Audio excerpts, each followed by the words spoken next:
கிறிஸ்துவின் இனிய நாமத்தில் அனைவருக்கும் அன்பு. இன்னைக்கு நம்ம ஆசீர்வாதங்களை பற்றி பார்க்க போகிறோம். தேவன் இடத்திலிருந்து பெறுகிற ஆசீர்வாதம் எவ்வளோ முக்கியமாக நம்ம வாழ்க்கையில் இருக்கிறதை நம்ம ஆழமாக பார்க்க போகிறோம். உலகத்தை பார்க்கிலும் தேவனிடத்திலிருந்து பெற்ற ஆசீர்வாதம் ஒரு வித்தியாசமான ஆசீர்வாதமாகவே இருக்கிறது. உபாகமம் 28:1 ஆண்டவர் அந்த ஆசீர்வாதத்தை குறித்து என்ன சொல்லுகிறார்னா, இன்று நான் உனக்கு விதிக்கிற உன் தேவனாகிய கர்த்தருடைய கட்டளைகளின்படியெல்லாம் செய்ய நீ கவனமாய் இருக்கும்படிக்கு அவர் சத்தத்திற்கு உண்மையாய் செவி கொடுப்பாயானால் உன் தேவனாகிய கர்த்தர் பூமியில் உள்ள சகல ஜாதிகளிலும் உன்னை மேன்மையாக வைப்பார். இப்போ இந்த வசனம் என்ன சொல்லுதுன்னா, கர்த்தருடைய வார்த்தைக்கு அதாவது அவருடைய கட்டளைகளுக்கு நம்ம செவி கொடுக்கும்போது ஆண்டவர் என்ன பண்ணுவார்னா நம்மை மேன்மைப்படுத்துவார். ஸோ அந்த கட்டளைன்னா என்னதுன்னா, it is a voice of God. தேவனுடைய வார்த்தை தான் இங்கே கட்டளையாக ஆண்டவர் சொல்கிறார். ஸோ தேவனுடைய வார்த்தைக்கு நம்ம செவி கொடுக்கணும். அதை ஆண்டவர் எதிர்பார்க்குறார். இது ஒரு குறிப்பிட்ட நபருக்கோ ஒரு குறிப்பிட்டவர்களுக்கு சொல்லப்படவில்லை. ஆண்டவர் யாவருக்குமே இந்த வார்த்தையை கொண்டு வருகிறார். நீங்கள் ஆண்டவருடைய வார்த்தையை செவி கொடுக்கும்போது அவர் உங்களை மேன்மையாக வைப்பார். அதுவும் இல்லாமல் 2வது வார்த்தையில் நம்ம என்ன பார்க்குறோம்னா, நீ உன் தேவனாகிய கர்த்தரின் சத்தத்துக்கு செவி கொடுக்கும்போது இப்பொழுது சொல்லப்படும் ஆசீர்வாதங்கள் எல்லாம் உன்மேல் உனக்கு பலிக்கும். ஆங்கிலத்தில் நம்ம பார்க்கும்போது and all this blessing shall come upon you and overtake you if you obey the voice of your God. So இந்த ஆசீர்வாதம் எல்லாம் உங்கள் மேல் ஆளுகை செய்யும் அப்படின்னு ஆங்கிலத்தில் இருக்குது. தமிழில் நம்ம பார்க்கும்போது இதெல்லாம் உங்கள் மேல் வாய்க்கும், பலிக்கும். இந்த ஆசீர்வாதம் எல்லாம் எப்பொழுது நாம் தேவனுக்கு செவி கொடுக்கும்போது. செவி கொடுப்பது என்றால் தேவனுடைய வார்த்தைக்கு கீழ்ப்படுகிறதற்கு அர்த்தம்.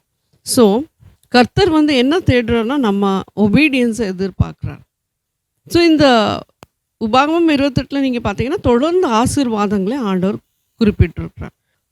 ஒரு சில ஆசீர்வாதங்கள் நம்ம பார்க்கும்போது நம்ம அப்பத்தை ஆசீர்வதிக்கிறார், நாம் உண்ணுகிற உணவை ஆசீர்வதிக்கிறார், நம்ம குடும்பங்களை ஆண்டவர் ஆசீர்வதிக்கிறார், கேட்டல்ஸ் நம்ம மந்தைகளை ஆண்டவர் ஆசீர்வதிக்கிறார், நம்ம எல்லைகளை பாதுகாக்கிறார், நம்ம எல்லைகளுக்கு வர முயற்சி செய்கிற எதிரிகளை தடுத்து நிறுத்தி 7 வழியாய் அவர்களை துரத்தி விடுகிறார்.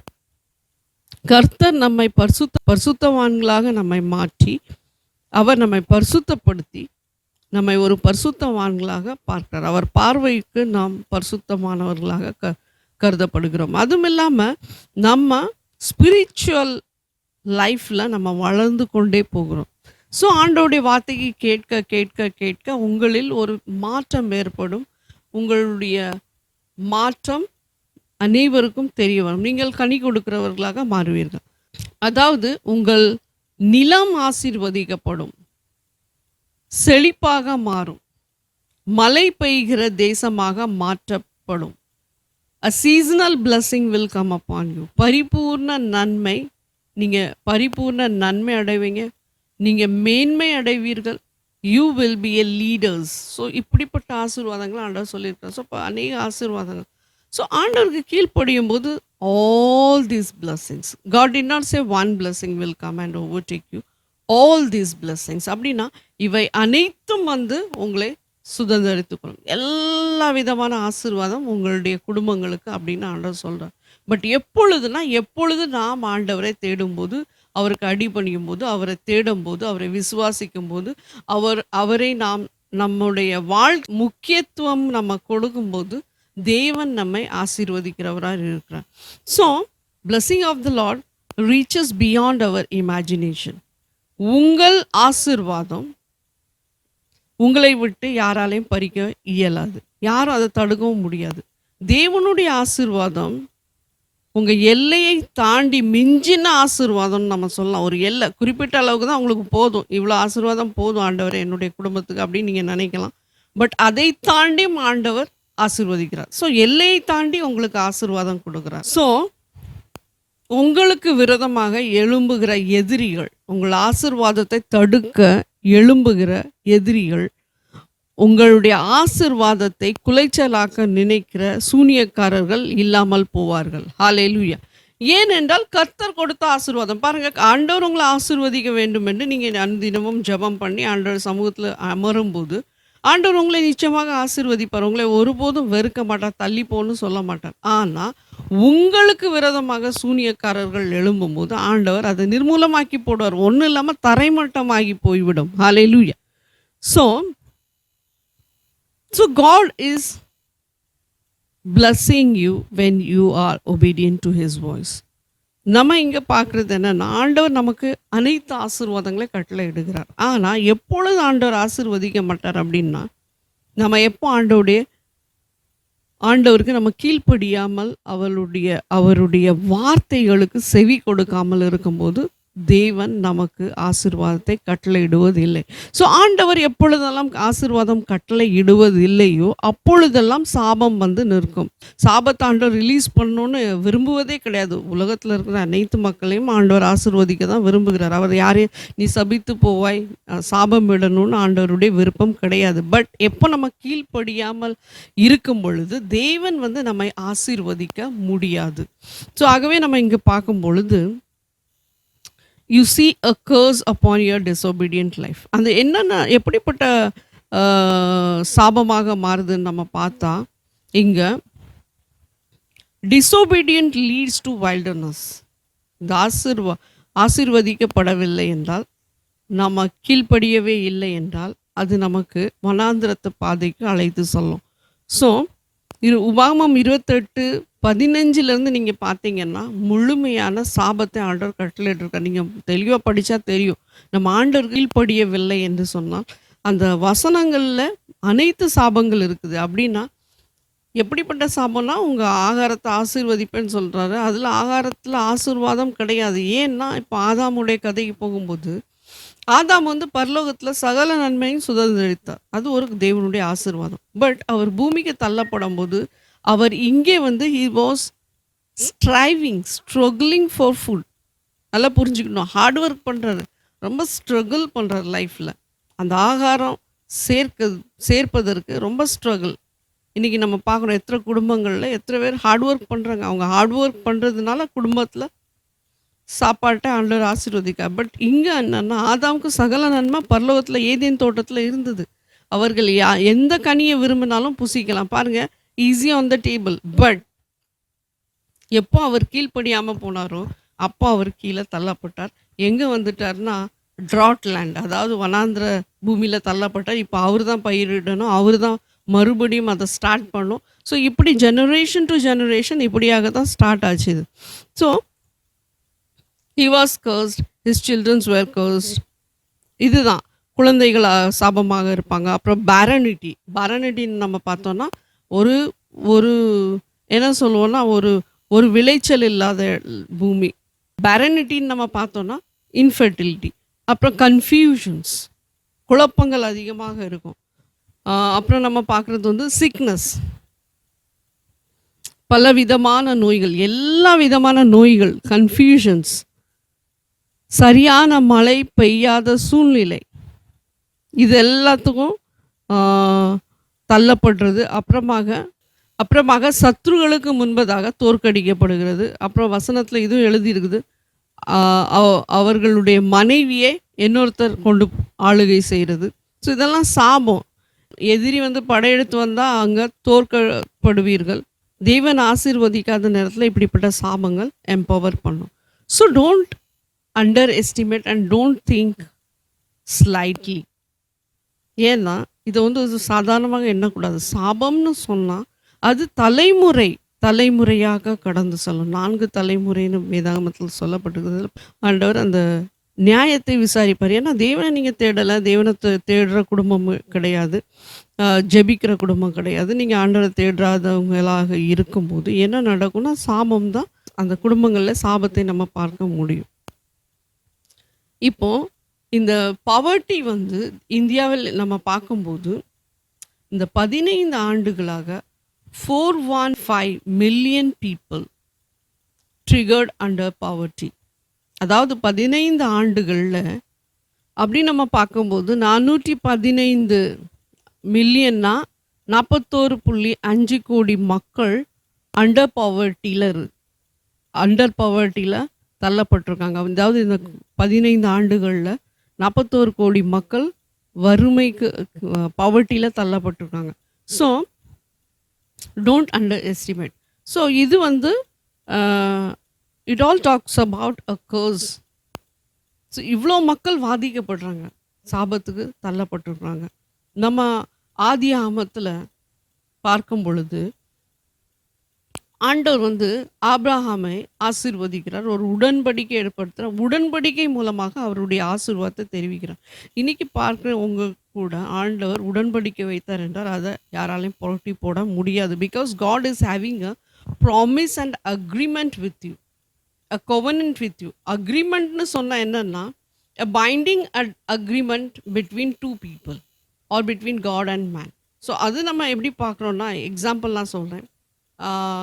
லாபன் வந்து கேள்விப்படுறான், யாக்கோபு வந்து லாபனுடைய பிள்ளைகளெல்லாம், அப்புறமாக யாக்கோபுடைய மனைவிகள் எல்லாம் கொண்டுட்டு, பிள்ளைங்களெல்லாம் கொண்டுட்டு அவர் பிரிந்து வந்துடுறார். அந்த இடத்த விட்டுட்டு வரும்போது இவர் அறிந்து ஓடி வர்றார் இவங்களை பிடிக்கிறது.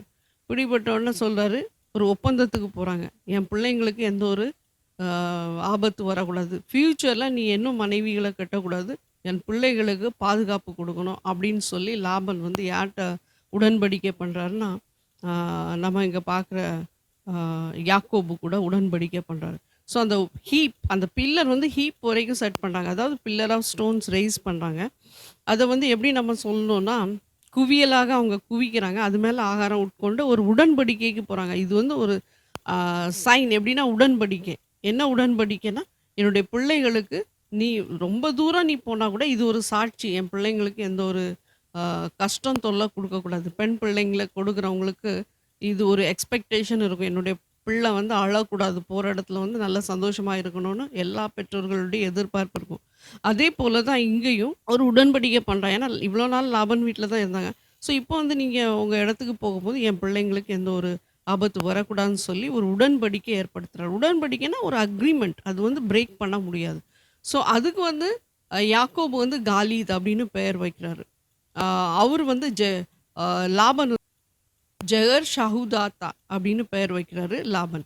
ஸோ இது ஒரு அக்ரிமெண்ட். இதே போல் தான் ஆண்டவர் வந்து நம்ம கூட ஒரு அக்ரிமெண்ட் வைக்கும்போது யாராலையும் அது தடுக்க முடியாது. நம்ம இங்கே ஆதியாமத்தில் 17:2 பார்க்கும்போது, நான் உனக்கும் எனக்கும் நடுவாக என் உடன்படிக்கை ஏற்படுத்தி உன்னை மிகவும் திரளாய் பெருக பண்ணுவேன் என்றார். பாருங்க, ஆண்டவர் வந்து உன்னை ரொம்ப அபண்டன்ட்லி உன்னை இன்க்ரீஸ் பண்ணுவேன், யூ வில் பி மல்டிப்ளைட் அப்படிதான் சொல்றாரு. எக்ஸீடிங்லி யூ வில் மல்டிப்ளை, அப்படின்னு நான் உன் சன்னதி ஆசீர் பெருக பண்ணுவேன். அப்புறமாக 6வதுல சொல்றாரு, உன்னை மிகவும் அதிகமாய் பழுக பண்ணி உன்னிலே ஜாதிகளை உண்டாக்குவேன், உன்னிடத்திலிருந்து ராஜாக்கள் தோன்றுவார்கள். அல்லேலூயா.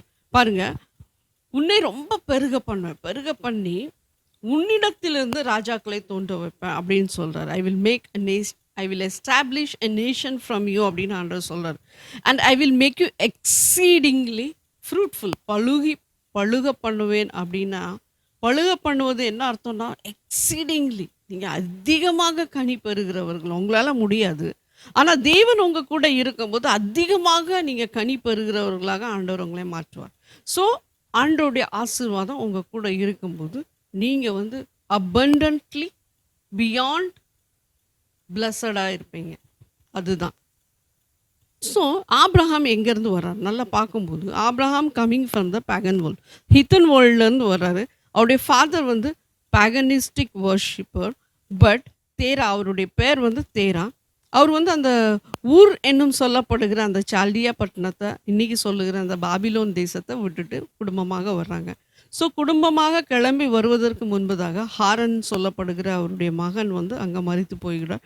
மிச்சம் 2 பிள்ளைங்களை பார்க்கும்போது ஆப்ரஹாமும் நாகோர், இவங்க 2 பேரையும் அவர் தொடர்ந்து பிரயாணத்தில் கொண்டு போகிறாரு. எங்கே போகிறாங்கன்னா, கானான் தேசத்தில் இவங்க பிரயாணம் செய்து கொண்டிருக்கிறாங்க. அங்கே பிரயாணம் பண்ணி அங்கே ஒரு ஹாரான் என்னும் சொல்லப்படுகிற நகரத்தில் போய் அங்கே வசிக்கிறார்கள். ஸோ தேரா வந்து, தேரான்னு சொன்னால் ஆப்ரஹாமின் தகப்பன், இவங்க போய் அங்கே ஒரு செட்டில் ஆகுறாங்க. அங்கே வந்து கிட்டத்தட்ட தேரா வந்து 205 வருடம் ஆகும்போது அங்கே மரித்து விடுகிறார். ஸோ ஆரன்லே அவங்க ஃபேமிலியெல்லாம் செட்டில் ஆகிடும். நம்ம இங்கே பார்க்கும்போது ஆப்ரஹாம், சாராள் மற்றும் நாகோர், நாகோருடைய மனைவி, அதாவது மில்கா, மில்கா வந்து ஆரோனுடைய மகள். அப்போ ஆரோனுக்கு வந்து லோத்து, மில்கா, இஷ்கா. நாகோருக்கு வந்து நாகோர் வந்து மில்காவை கல்யாணம் பண்ணிக்கிட்டாரு. ஸோ நாகோருக்கு பிறந்த பிள்ளைங்களில் 8வது லாட்ஸ் ஆஃப் சன்ஸ் இருக்கிறாங்க. நிறைய பிள்ளைங்க இருக்கிறாங்க.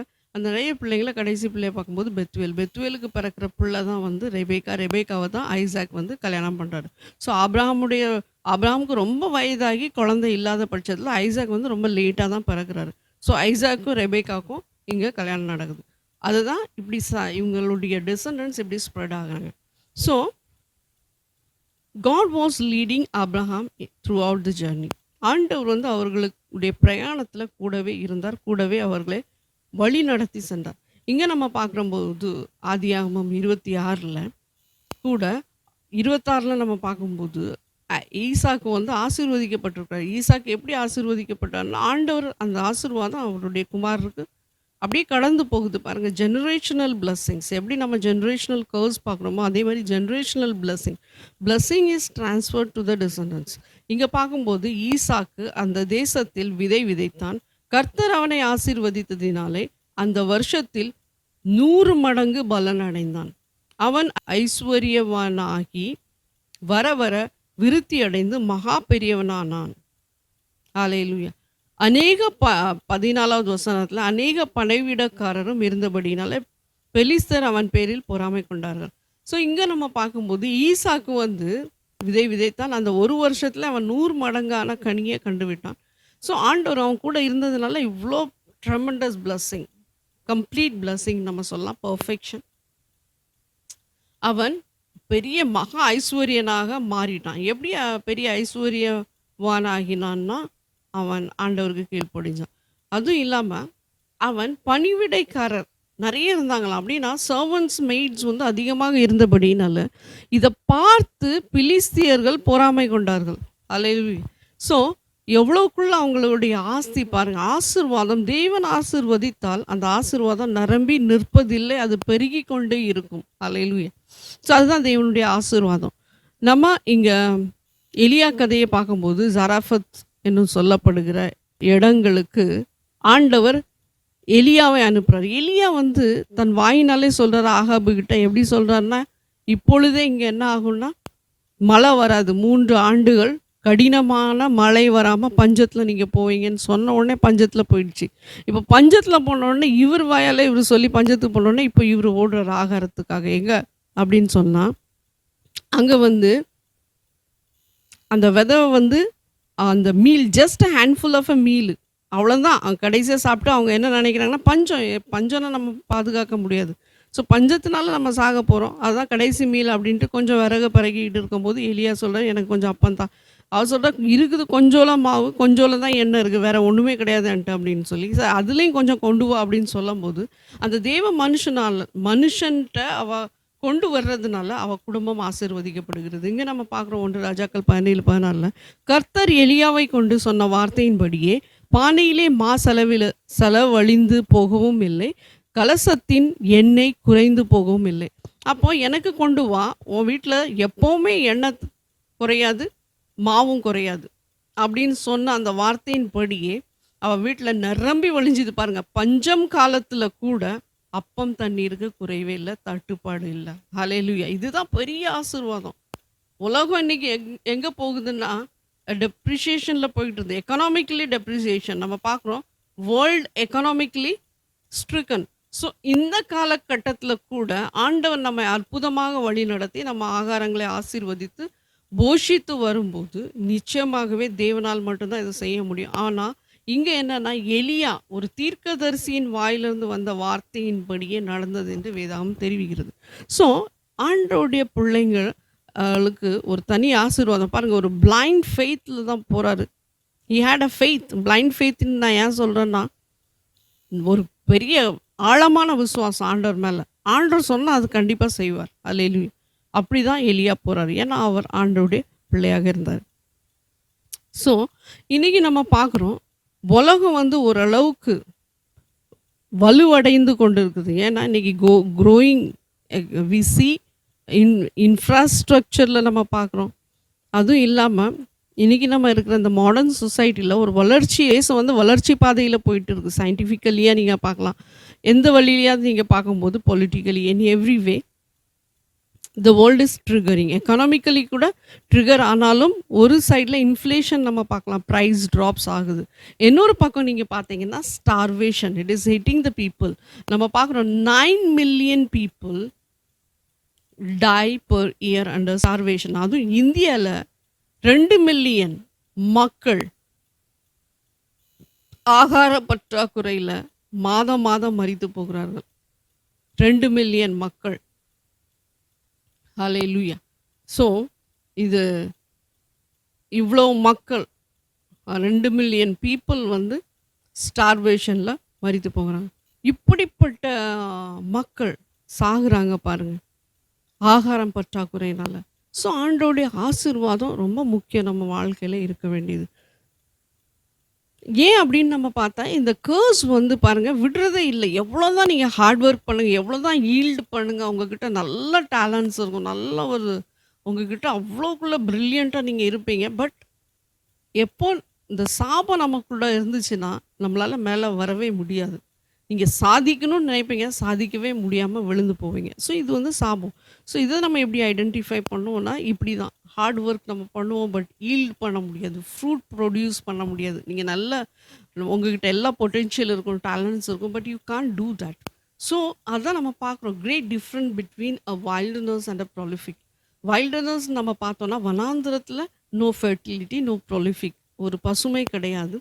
ஆனால் செழிப்பாக இருக்கிற இடத்துல பசுமையான நிலம் பாருங்கள். ஒரு மவுண்டனியஸ் பிளேஸில் நீங்கள் போனீங்கன்னா தானாகவே ஒன்றுமே போட வேண்டாம், மழை வரும், அங்கே எல்லாமே உற்பத்தி ஆகும் பாருங்கள். பழங்கள், அழகான பழங்கள் நம்ம அங்கே பார்க்க முடியும் தானாகவே, மரத்தில் பழம் எல்லாமே தானாகவே. So because of that prolific.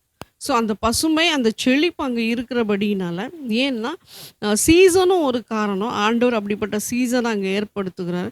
So அதனால் என்ன ஆகுதுன்னா அங்கே ஒரு ஆசீர்வாதம் தங்கியிருக்குது. ஸோ ஏன் இந்த ஜெனரேஷனல் கர்ஸ் வந்து ட்ரான்ஸ்ஃபர் ஆகுதுன்னா ஆன்சஸ்ட்ரல் கர்ஸ் ஒன்று இருக்குது. ஆன்சஸ்ட்ரல் கர்ஸ்னால் ஆன்சஸ்டர்ஸ் வந்து பவிங், அவங்க வந்து தனக்கு ஒரு சாபத்தை கொண்டு வராங்க. ஏன்னா டூயிங் ஆல் த விச்சஸ் வந்து இப்போ நம்ம பார்த்தோன்னா நம்ம ஆஃப்ரிக்கா தேசத்துலலாம் பார்த்தோன்னா அங்கே விச் டாக்டர்னா சொல்லுவாங்க. நான் நிறைய தடவை சொல்லியிருப்பேன். விச் டாக்டர்னா அங்கே காய்ச்சலுக்கும் போய் மந்திரவாதிகிட்ட கேட்பாங்க. உடனே ஒரு மந்திரம் பண்ணி ஊதி ஏதாவது கொடுத்தானா உடனே ஜுரம் போயிடும், காய்ச்சல் போயிடும். பலவீனம் இருந்தீங்கன்னா சோர்வெல்லாம் திரும்ப வந்துடும். ஸோ இதெல்லாம் வந்து with evil forces, dead spirit and evil ஃபோர்ஸஸை வச்சு, எவில் ஸ்பிரிட்டை வச்சு இந்த மந்திரவாதி பயன்படுத்தி இதெல்லாம் வித்தையை காட்ட வந்து இது வந்து இப்போ கல்ச்சராகவே மாறிட்டு, ட்ரெடிஷனாக மாறிட்டு, கல்ச்சராக மாறிட்டு. நீங்கள் வந்து ஒருத்தர் இருட்டில் வாழ்கிறாங்கன்னா அவங்களுக்கு ஜீசஸை கொண்டு கொடுங்க. Tell them about Jesus. நம்ம மட்டும் நல்லா இருக்கணும், மற்றவங்க நல்லா இருக்கக்கூடாது, செல்ஃபிஷ்னஸ் இருக்கக்கூடாது. So go and carry that light. If they believe they will also receive the same blessing which you are receiving. Today வந்து இன்றைக்கி நம்ம பார்க்குறோம் வேர்ல்டு வந்து ஐசோலேஷன், செல்ஃபிஷில் ரொம்ப ட்ரிகர் ஆகுது. Bad people are increasing. ஏசப்பா காலத்துலேயும் இருந்தாங்க, பாரிசிஸ், சதுசிஸ் அப்பெல்லாம் இருந்தாங்க. பட் இன்றைக்கி நம்ம பார்க்குற காலத்தில் வந்து இட் இஸ் இன்க்ரீஸிங். பர்சன்டேஜ் வந்து அதிகமாக இருக்காங்க. எங்கே பார்த்தாலும் துன்மார்க்கர்கள் அதிகமாக பெருகி கொண்டு இருக்காங்க. பட் நம்ம வந்து பிறர் இடத்துல அன்பு வேண்டும், அன்பாக இருக்க வேண்டும்.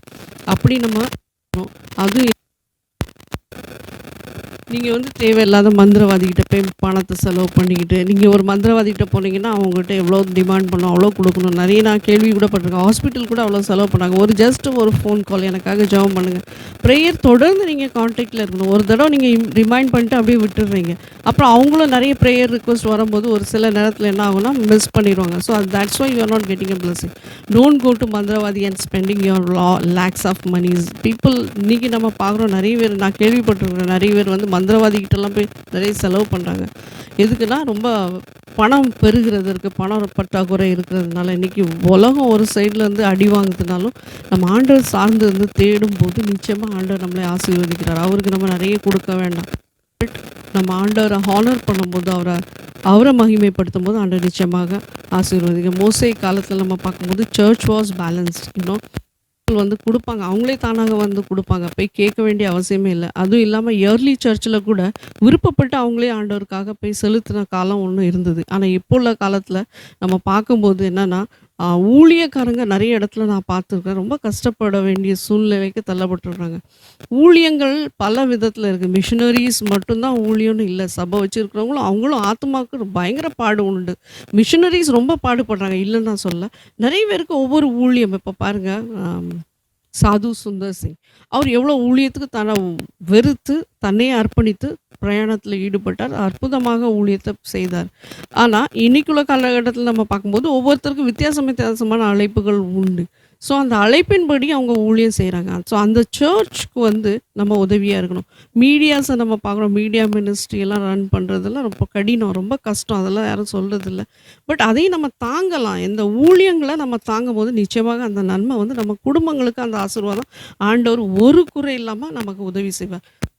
இந்த மீடியா மினிஸ்ட்ரி எல்லாம் நடத்தணும்னா ரொம்ப கடினம். அவங்களுக்கெல்லாம் தே ஹேவ் டூ வெளிய தெரியாது நமக்கு. இந்த ஊழியங்கள்லாம் பயங்கர பாடுகள் தான் எழும்பி பிரகாசிக்குது. So you just go and help the pastors, preachers ஊழியங்களுக்கு உதவி செய்யுங்க. உங்ககிட்ட இருக்கும்போது நீங்க நிச்சயமா உதவி செய்யலாம். ஸோ ஆண்டவர் உங்கள ரொம்ப ஆசீர்வதிப்பார். இப்படிப்பட்ட ஊழியத்த நீங்க செய்யும்போது ஆண்டவர் நிச்சயமாக ஆசீர்வதிப்பார். அதான் ஆண்டவர் சொல்றாரு. நான் தாகமா இருந்தேன், நீங்க தண்ணி குடுத்தீங்க. பசியா இருந்தேன், என் பசியை நீங்க போக்குனீங்க. பாஸ்டர் பெனி ஹின் கூட இப்படி ஒரு கதைய சொன்னாரு. அவருடைய ஃப்ரெண்ட் வந்து ஒரு முறை என்ன நடந்ததுன்னா, அவர் வந்து வழக்கமாகவே எல்லாத்துக்கும் வந்து செலிப்ரேஷனுக்கு அப்புறமாக ஃபுட்டு குடுக்குறது வழக்கம். ஸோ, ஏதாவது ஒரு ஏழைங்களுக்கு அவர் ஃபுட் ப்ரொவைட் பண்ணுவாரு. ஒரு நாள் அறியாமலே அவரு போய் அங்க உட்காரும்போது, அவங்கலாம் டேபிள்ல உட்காந்துட்டாங்க. பாஸ்டர் பெனின்னு அன்னைக்கு அவரு கூட இருந்திருக்கிறாரு. ஸோ, அங்கேருந்து சாப்பிடும்போது ஒரு ஏழையான ஒருவர் வந்திருக்காரு. வந்து நிக்கும்போது அவருடைய க்ளோத்ஸ் எல்லாம் ரொம்ப புவர் கண்டிஷன்ல இருக்கும்போது, அந்த அ உதவியாளர்கள் அந்த ஹோட்டல்ல வேலை பார்க்குறவங்க சொல்லிட்டாங்க, "உங்களுக்கு இங்க உள்ள அனுமதி கிடையாது. போங்கன்னு" சொல்லும்போது, அவர் சொன்னாரு, "இல்ல அவர் வரட்டும். வந்து உள்ள உட்காரட்டும். அவருக்காக நான் பில் பே பண்றேன்" அப்படின்னு அந்த ஊழியக்காரர் சொன்னாராம். ஸோ, அவருக்கு வந்து ஆகாரம் கொடுக்கும்போது என்ன நடந்ததுன்னா, ஆகாரம்லாம் வச்சுட்டாங்க. பில் நான் பே பண்றேன்னு சொல்லிட்டு, இவங்க திரும்பி பார்க்கறதுக்குள்ள அந்த மனிதர் வந்து ஆகாரத்த பார்த்து காணாம போயிட்டாரு. ஸோ, இவங்க எல்லாரும் சாப்பிட்டு முடிச்சு தேடி பார்த்துருக்காங்க. ஓடி போய் சாப்பிட்டு ஓடி போய் தேடி பார்த்துருக்காங்க. அக்கம் பக்கம் எல்லா இடத்துலயும் தேடுனாங்க. கிடைக்கவே இல்ல. இவரும் சோகமாக, அவரு சாப்பிடாமயே போயிட்டாரு அப்படின்னு சொல்லி, ராத்திரி மறுபடியும் வந்து வீட்ல முட்டி போட்டு ஜெபிக்கும்போது, அதே மனிதர் தோன்றி அவருக்கு சொல்லியிருக்கிறாரு, "நான் பசியா இருந்தேன். நீ எனக்கு ஆகாரம் குடுத்த" அப்படின்னு ஏசப்பாவே வந்து அ பிரத்யட்சமாக காட்சியளித்தார். ஸோ, அப்பவே அவரு அழுது ஒப்பு கொடுத்தார். அன்னையிலேருந்து அவர் ஊழியமும் பயங்கரமாக மாறுனது. ஆனாலும் வலுவடைந்தது அவர் ஊழியம். ஆனா என்னன்னா, ஏசப்பா வந்து என்ன இங்கன்னா, இந்த ஊழியக்காரர் வந்து ஆண்டவர அதனால தான் நம்ம வந்து ஏழை ஊழியக்காரங்களா, பணக்காரங்களா, ஏழைங்களுக்கு நம்ம இறங்கும்போது, கஷ்டப்படுற ஊழியக்காரங்களுக்கு நம்ம உதவி செய்யும்போது, நிச்சயமாக ஆண்டவர் நம்மை ஆசீர்வதிப்பவரா இருக்கிறார். கண்களை மூடி நம்ம ஜெபம் செய்வோம். தகப்பனே, ஆண்டவரே, நீர் கொடுத்த இந்த வார்த்தைகளுக்காக நன்றி. இதை பார்த்து கொண்டிருக்கிற யாவருக்கும் நீர் இறங்குவீராக. ஆண்டவரே, அந்த குடும்பங்களை ஆசீர்வதிப்பீராக. பல சூனியங்களால் குடும்பம் பாதிக்கப்பட்டிருக்கிற குடும்பங்களை தொடுங்க. அந்த மாந்திரீக கட்டுகள் உடைக்கப்படட்டும். இயேசு கிறிஸ்துவின் நாமத்தினாலே அந்த கட்டுகள் உடைக்கப்படட்டும். மந்திரவாதியின் கட்டுகள் உடைக்கப்படட்டும். சாபங்கள் தொலைந்து போகட்டும். பிறருக்கு கேடு செய்கிற அந்த சகலமும் வந்து அவர்களை ஆளுகை செய்யட்டும். அந்த குடும்பத்தை செழிப்பாக மாற்றுங்க. ஸ்ட்ரைவ் பண்ணிட்டு இருக்காங்க. ரொம்ப நாளாக ஹார்ட் ஒர்க் பண்ணி, ஆண்டவரே எனக்கு ஒரு பலனும் நான் காணவே இல்லை. இவ்வளோ நாள் நான் ஹார்ட் ஒர்க் பண்ணியிருக்கேன். இவ்வளோ நாள் நான் கஷ்டப்பட்டுருக்கேன். தகப்பனே, ஒரு நன்மை எனக்கு வந்து சேரல என்று கதறி அழுகிற சகோதர சகோதரியை பாருங்கள். ஊழியக்காரங்களை பாருங்கள். அப்பா, உங்களுடைய பிள்ளைகளை பாருங்கள். பிலீவர்ஸை பாருங்கள். ஆண்டவர்கிட்ட தன்னுடைய வேதனையை தெரிவிக்கிற சகோதரியை பாருங்கள். தகப்பனே, அவர்களுக்கு யாவையும் நீக்கி போடுங்க. சாபத்தை நிர்மூலமாக்கி போட்டு ஆசீர்வாதங்களை கட்டளிடும்படியாக ஜெபிக்கிறேன். சகல ஆசீர்வாதம் அவங்க குடும்பத்தில் தங்கட்டும். சகல நன்மைகள் அவர்கள் குடும்பத்தில் தங்கட்டும். தகப்பனே, நீர் அவர்களை ஆசீர்வதிக்கும்படியாக நான் ஜெபிக்கிறேன். அப்பா தகப்பனே, வானத்திலிருந்து பல கதவுகளை திறந்து அந்த குடும்பத்தை நீர் ஆசீர்வதிக்கும்படியாக ஜெபிக்கிறேன். பல விதமான ஆசீர்வாதங்களை கட்டளிடும்படியாக ஜெபிக்கிறேன். தகப்பனே, ஆண்டவரே, உம்முடைய கரத்தில் ஒப்பு கொடுக்குற ஆண்டவரே, ஒவ்வொருவரையும் ஒப்பு கொடுக்குற ஆண்டவரே, நீர் ஆளுகை செய்யுங்க. அந்த குடும்பத்தில் இருக்கிற அந்த சாபங்களை நீக்கி போடுங்க ஆண்டவரே. பிசாசின் கிரியைகளை நிர்மூலமாக்கி போடுங்க. அப்பா தகப்பனே, ஆண்டவரே, உம்முடைய வார்த்தைக்கு செவி கொடுக்கிற பிள்ளைகளாக இருதயங்களை மாற்றுங்க, பிள்ளைகளை மாற்றுங்க, குடும்பங்களை மாற்றுங்க. ஆண்டவரே, அவங்க ஜெபிக்கிற ஜெபத்தை கேளுங்க தகப்பனே. பூமியிலிருந்து கதறி அழுது ஜெபிக்கிறவர்களை கேளுங்க. அப்பா தகப்பனே, நோய்வாய்ப்பட்டிருக்கிற ஒவ்வொருவரையும் ஆண்டவரே நீர் தொட்டு சுகப்படுத்தும்படியாக ஜெபிக்கிறேன். அப்பா தகப்பனே, கால் ஃப்ராக்சர் ஆனவங்களை தொட்டு சுகப்படுத்துவீராக. பலவீனமாக இருக்கிறவர்களை தொடுவீராக, சுகப்படுத்துவீராக. அப்பா தகப்பனே, உம்முடைய சகல ஆசீர்வாதங்கள் கடந்து அவர்கள் குடும்பத்தில் இருக்கட்டும். உபாகமம் 28 சொன்ன அந்த சகல ஆசீர்வாதங்களும் நன்மைகளும் இவர்கள் குடும்பத்தின் மீது தங்கி இருக்கட்டும். உம்முடைய கரத்தில் ஒப்பு கொடுக்கிறேன். Bless all of them. In Jesus' name I pray. Amen.